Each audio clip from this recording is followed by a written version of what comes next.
Rahimiy Sharif O'ktamovich Xorazm viloyati Urganch shahridagi Search Med xususiy klinikasi bosh shifokori, tibbiyot fanlari bo'yicha falsafa doktori.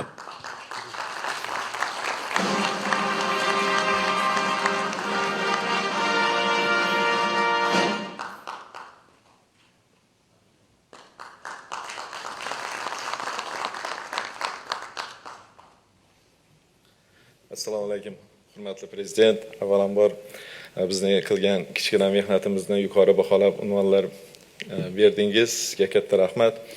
Biz sizni islohotlaringiz, imtiyozlaringizdan foydalanib 5 yil oldin bir kichkina 30 ishchi bilan klinika boshlagandik. Hozirgi kunga kelib bu raqam 300 nafar tibbiyot xodimidan oshdi.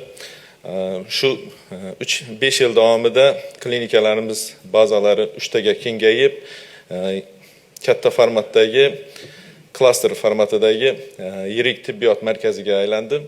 Bu albatta sizni yaratgan sharoitlaringiz, imkoniyatlaringiz bizga chet el mutaxassislari, shu jumladan Germaniya, Rossiya vrachlarini yurtimizga olib kelib, mahalliy vrachlar bilan bir qatorda yuqori texnologik operatsiyalarni Xorazm sharoitida bajarishga erishyapmiz va bu bilan tibbiy turizmni ham rivojlantirishga harakat qilyapmiz.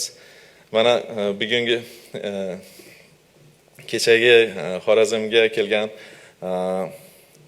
tashrifingizdan keyin investitsiyalar loyihalarini ko'rdik. Biz ham xursand bo'ldik va shu loyihalarning bir qismi bo'lishga harakat qilmoqchimiz. Bizani mana bo'sh turgan yerlarimizdan foydalanib